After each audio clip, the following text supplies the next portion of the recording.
Friends, welcome to my YouTube channel. आपका स्वागत है हमारे यूट्यूब चैनल वेलकम पार्ट की ओर से, उत्तराखंड की छोर से। तो फ्रेंड्स, आज का ब्लॉग स्टार्ट करते हैं। तो फ्रेंड्स, आप सोच रहे होंगे कि पिछले कुछ टाइम से ब्लॉग क्यों नहीं आ पा रहे हैं। तो उसका कारण है कि अब दादाजी हमारे साथ नहीं रहे। दादाजी ने इस दुनिया को अलविदा कह दिया है। तो फ्रेंड्स, दादाजी काफ़ी दिन हॉस्पिटल में रहे और एट लास्ट वो 10 तारीख को चले गए। हमें बहुत अजीब सा लग रहा है दादाजी दादाजी इस दुनिया से चले गए तो अजीब सा फील हो रहा है। हमें बहुत अजीब सा लग रहा है क्योंकि दादाजी हमारी ताकत बनते थे, हमें हिम्मत दिलाते थे और दादाजी हमें सुबह सुबह रोज़ उठाया करते थे। तो अब ये सब अजीब लग रहा है। हमने कभी सोचा नहीं था कि दादाजी हमें छोड़ के इतनी जल्दी चले जाएंगे। अब हमारे पास सिर्फ दादी बची है। अब दादी को अच्छे तरीके से रखना, संभालना, ये सारी जिम्मेदारी अब हम पर आ गई है।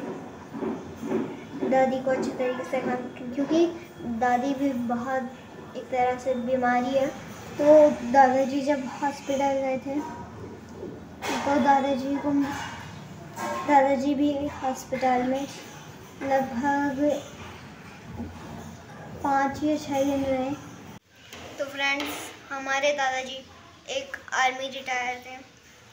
दादाजी ने आर्मी में भी काफ़ी टाइम काम कर रखा है और पापा ने एक बार दादाजी की आर्मी रिटायर में फ़ोटो भी बनाई थी जब दादाजी ने आर्मी की ड्रेस पहन रखी थी। ये है दादी और दादी टीम भी अभी दादी को थोड़ा थोड़ा पढ़ना सिखा रही है। तो फ्रेंड्स, दादी भी अक्सर बीमार ही रहती है, इसीलिए हमारे लिए दादी का ख्याल रखना भी बहुत ही ज़्यादा इम्पोर्टेंट हो गया है। और जिस तरह अभी दादी मुझे कह रही थी, वैसे ही जब दादाजी हमें डांटते थे तो हमें बहुत अच्छा लगता था। ये एक तरह से दादाजी हमारे साथ मजाक कर रहे हैं।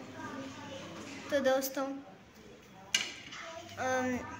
दादाजी हमें बहुत ही प्यार से रखते थे, बहुत ही चीज़ें बताते थे।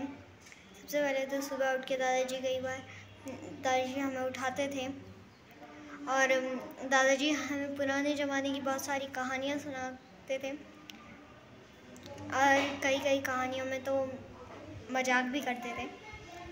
दादाजी ने हमें दुर्ग की कहानी, कई सारियों की कहानी सुनाई है।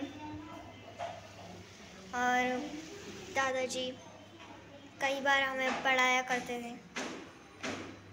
दादाजी को अंग्रेजी पढ़नी आती थी और जहाँ पर कभी कभार डीयू को इंग्लिश पढ़ना नहीं आता था तो दादाजी उसको कई बार पढ़ाया करते थे।